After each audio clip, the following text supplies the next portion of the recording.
Hey guys, so if you've been watching my channel lately, you've probably noticed that my hair is kind of really faded and you can see my roots really bad.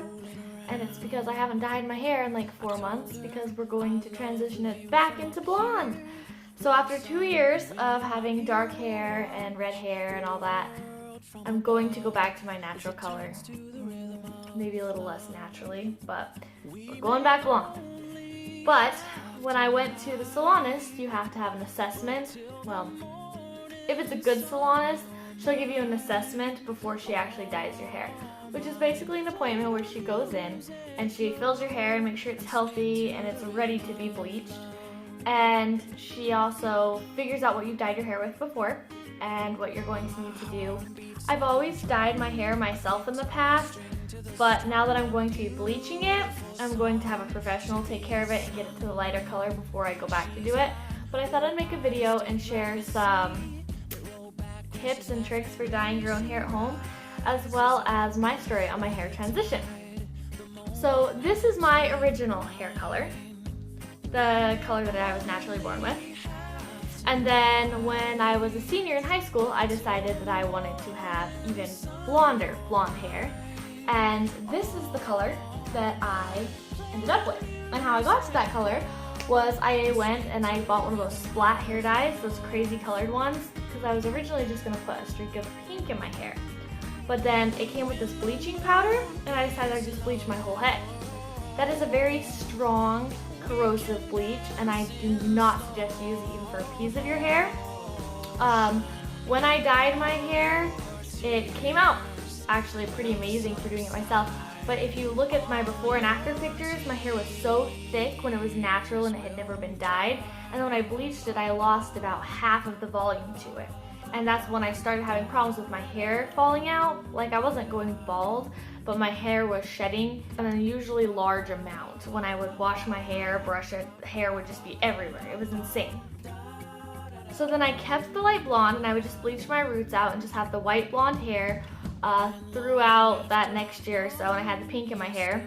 And then I had to get another job, not my high school job, but a real adult job, where they told me that I was the physician, but they wanted me to get rid of the pink in my hair before I could come to work the next week.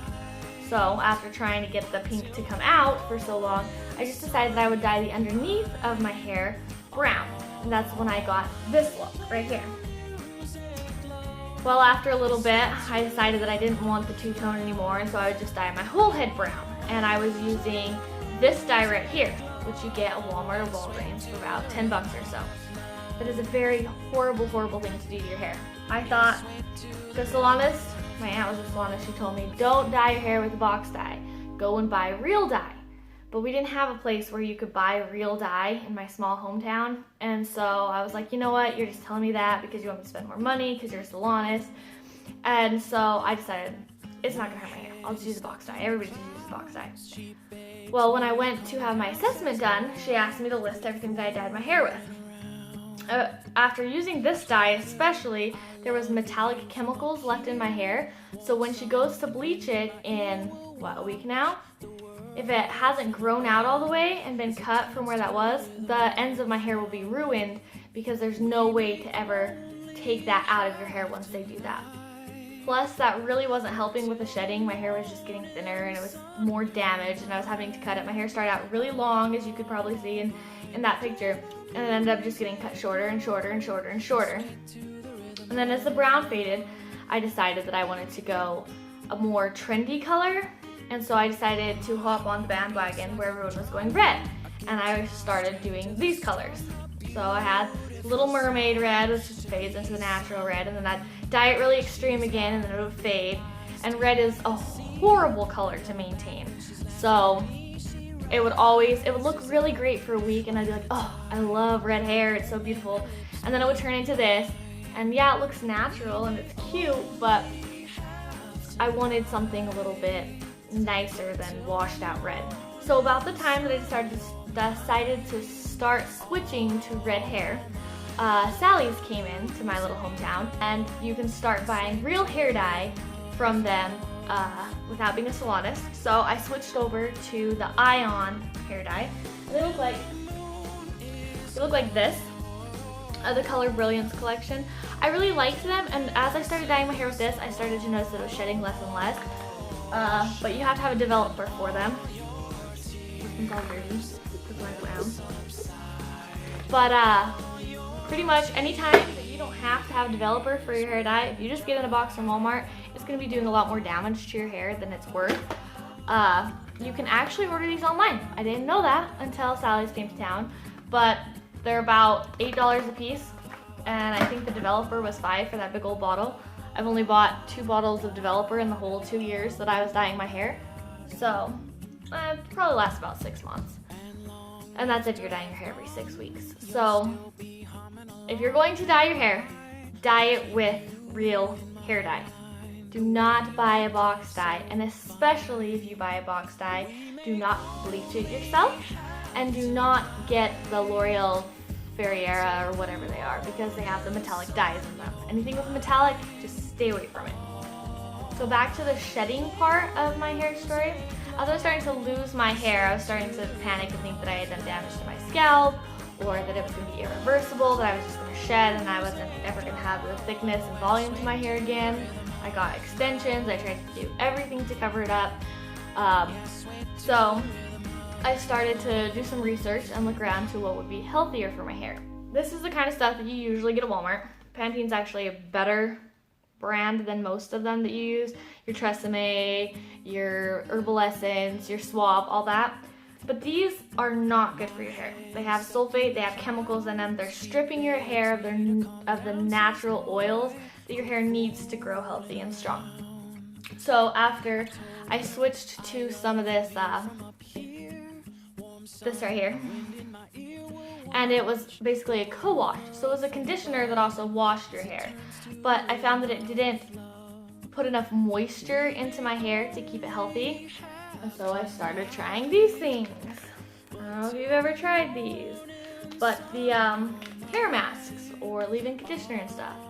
The one that I found that I actually really do like, this one hasn't been opened because I don't like the iron ones, is this one.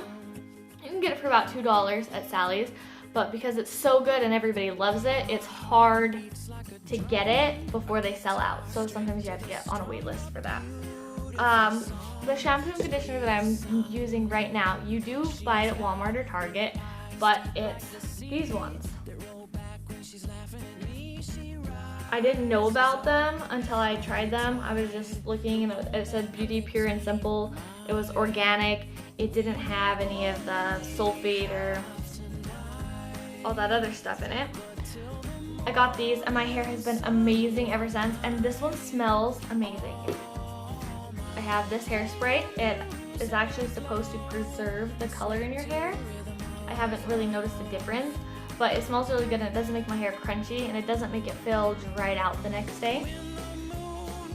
This is a leave-in treatment. It's like a heat protectant, and it's really amazing. If I'm going to do something super damaging to my hair, like blow dry and then curl it or straighten it or whatever, I always put this in it. And it helps it style easier too. I didn't put it in this hair, my hair is kind of frizzy. You also need to dye your hair less often. Stretch it out as long as possible in between. And even though the roots have grown out, and if I had blonde hair right now, you'd be able to see it's like this.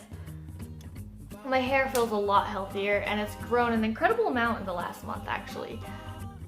So if you're going to dye your hair yourself, just remember, get good quality dye, use good quality products, and stretch it out. Don't dye your hair all the time. And yeah, I will leave links in the description for all of the products that I do use in my hair, and you can go ahead and go through and go buy them online. So anyways guys, good luck. I'll be making a video hopefully in the next couple months of do-it-yourself hair dyeing, but I'm just kind of trying to let it be until she gets to me next week, and we'll see how this red to blonde goes.